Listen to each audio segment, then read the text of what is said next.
Nearly Senior Citizen here. Greetings, boys and girls, and welcome to this, another brand new day. Yes, indeed, a brand new day where once again I have gone insane with my hand movements. Thumbs up for that. Yes, I talk with my hands. I always have, so thumbs up for that. I know I said that yesterday as well. I also yesterday said, I think I even mentioned my nose always itching. But Shelton, Washington weather, plague, rat, and spider report. Oh boy, there have been a lot of gangly leg spiders running around this morning. Hokey smokes. There's one right outside the door there. So that's okay. That's good. But down in the bathroom, I had to relocate one of them, and then another one it made a run back behind not the bathtub, back behind the toilet. And so I was like, okay, that's fine, as long as it's not dangling over my head where it could fall and bounce off into my hair and all. So, since spiders fall, not often, but they do.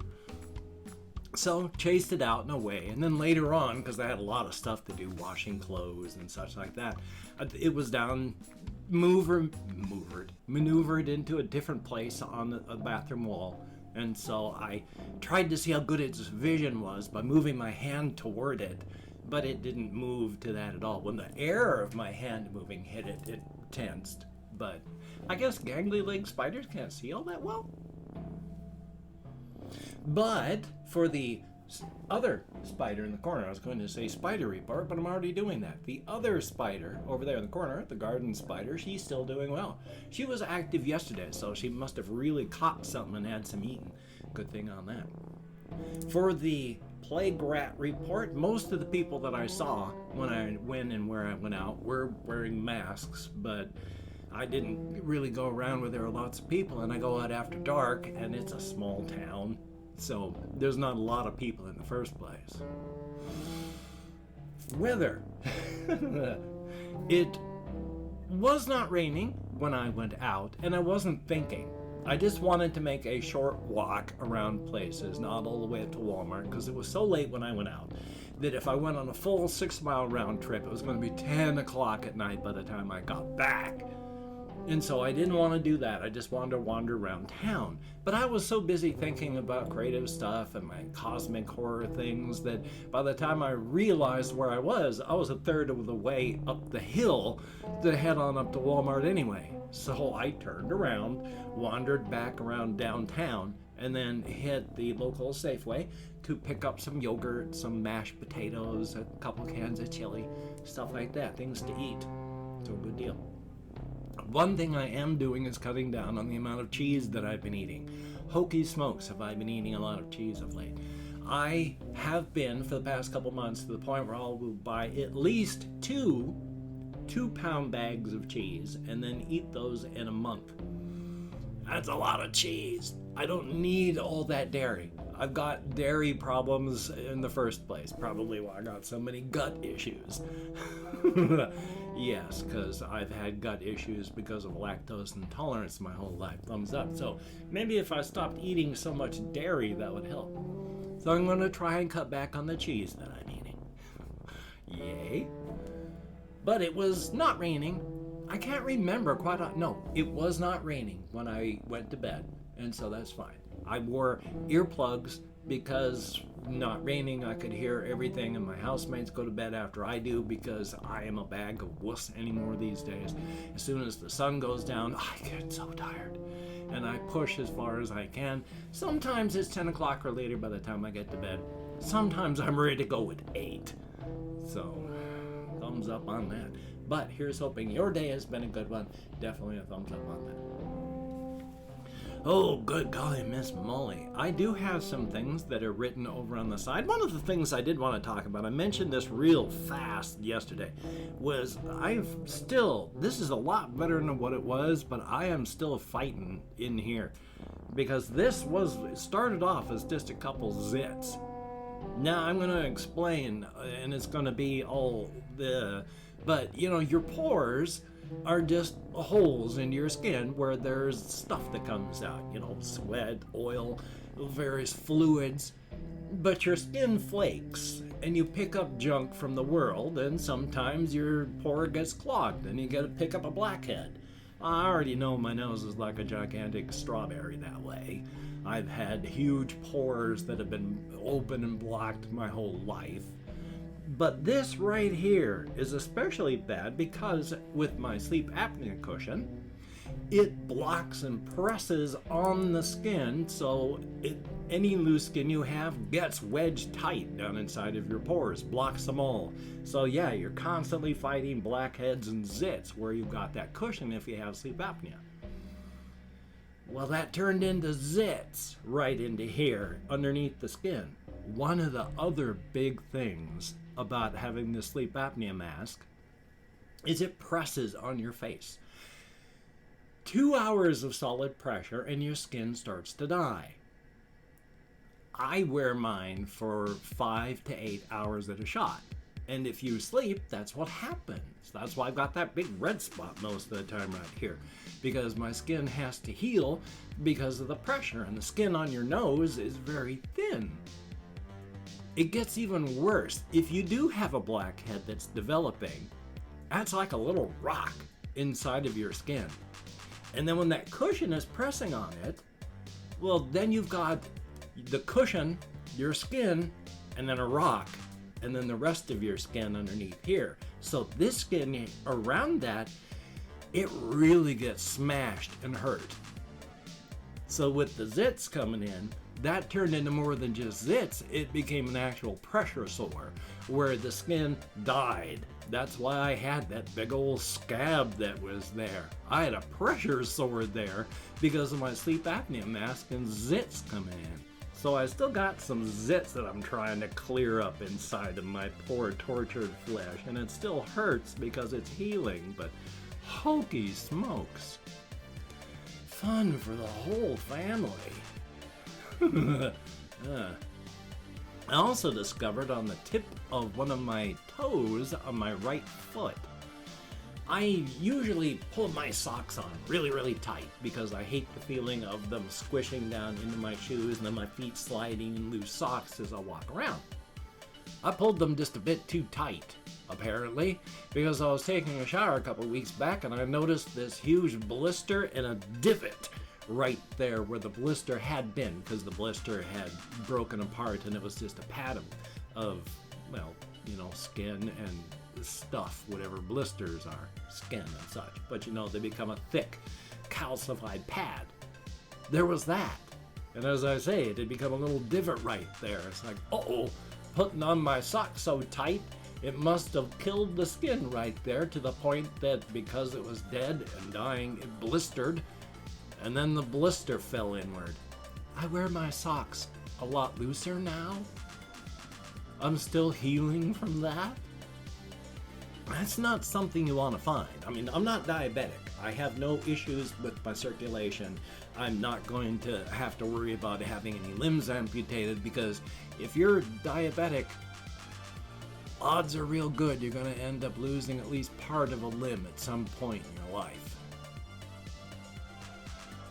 Luckily, I don't have to worry about that. But, oh, hokey smokes, because of the, what is the word? I forget. Neuropathy, which is the damage to my nerves. I don't always feel stuff that's happening in the ends of my feet.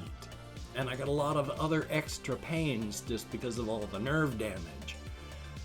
As much as I can't feel stuff, and I sometimes don't lift my feet up because my body goes, lift your foot up, and the nerves go, lift your foot up, and my foot goes, okay, I lifted real high, when it should be up here. That doesn't do it, and end up stumbling on stuff. At the same time, oh boy, it quite often feels like someone's plugged a wire into an electrical socket and is just jamming it into my feet because of all the not good stimulation of the nerves that run down there.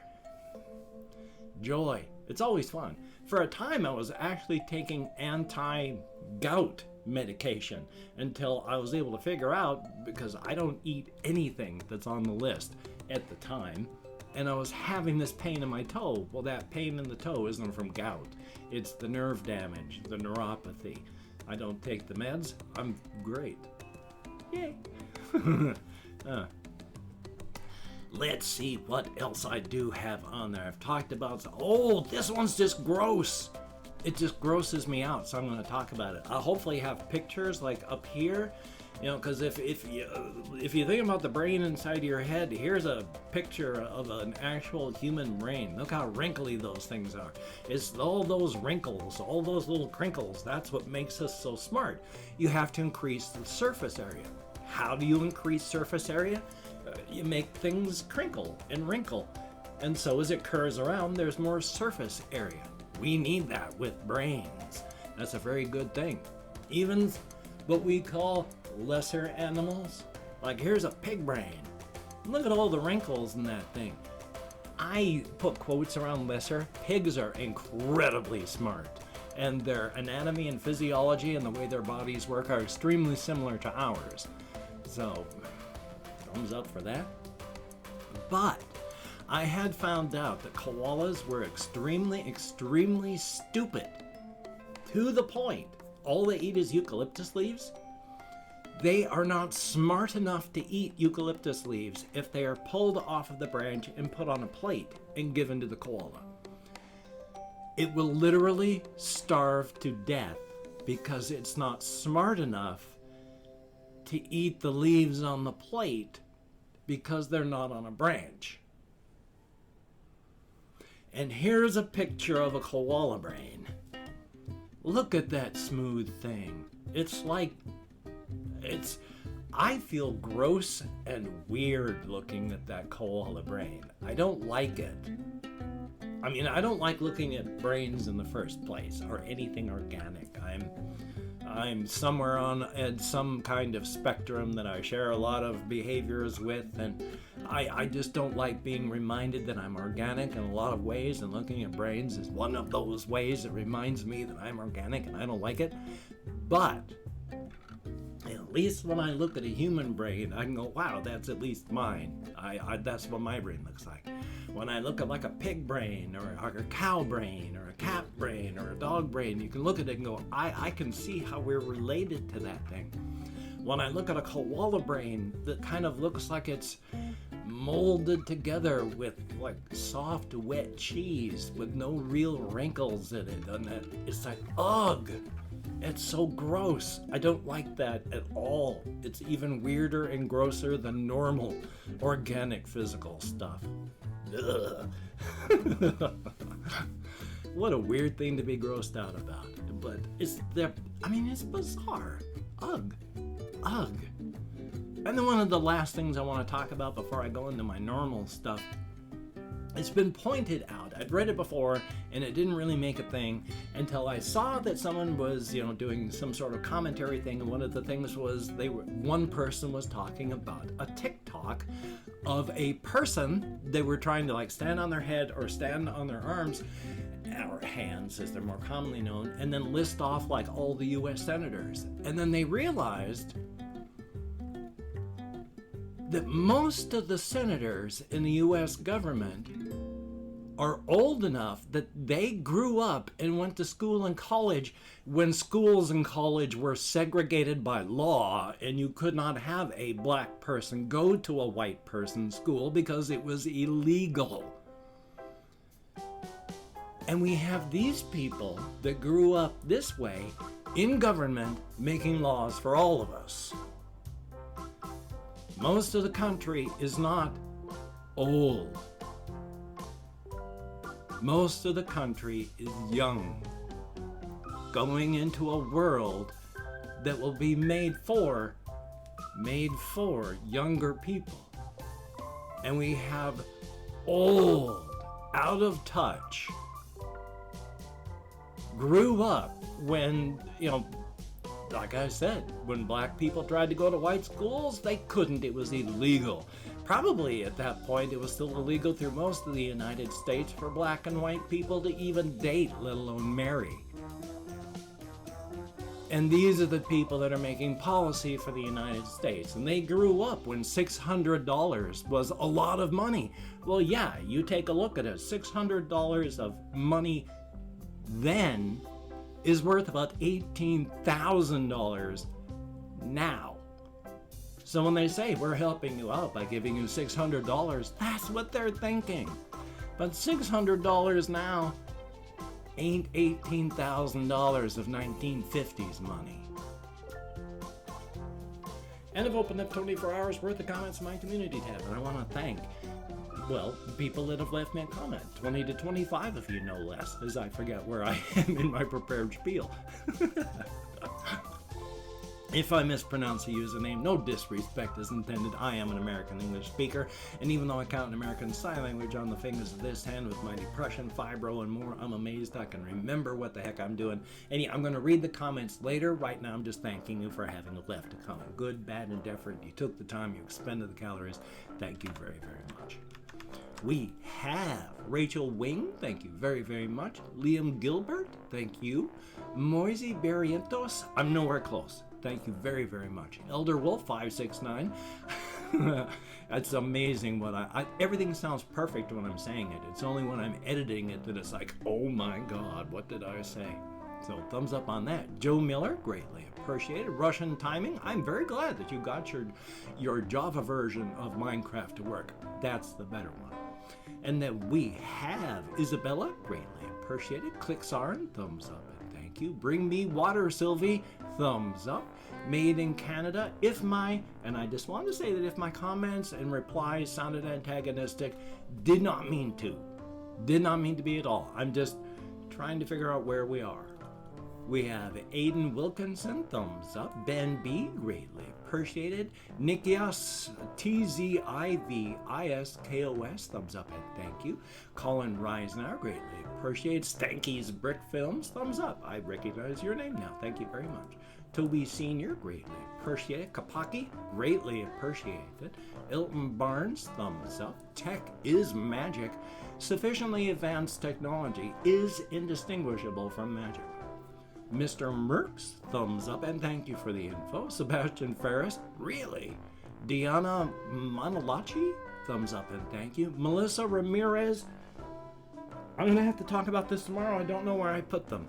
Thank you very, very much, and I will talk about it tomorrow. Greatly appreciated. Spooky Roxy, thumbs up and thank you. And Madison Brillos, greatly appreciated. Each and every one of you, you get me out of my head, into the world, dealing with real people, if only in text. And remember, in text, 95% of all information is lost, gone, stripped out.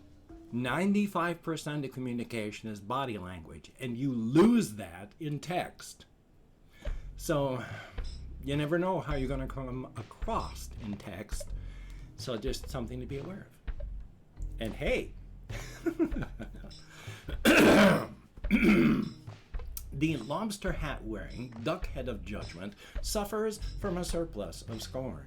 It is ready, not eager, but ready to cast that scorn upon any and all whom it finds disappointing. Do not disappoint the lobster hat wearing duck head of judgment.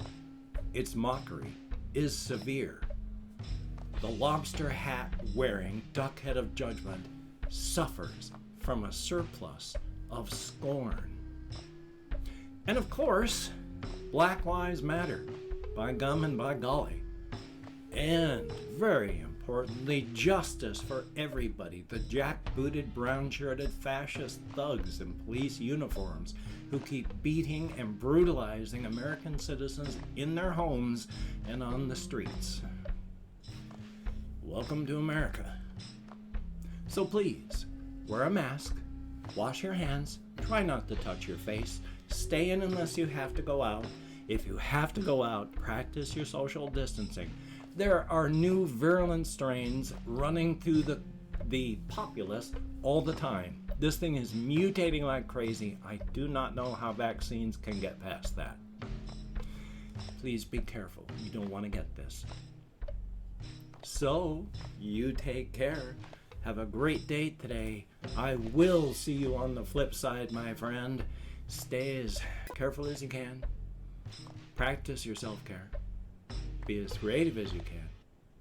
And I will see you on the flip side.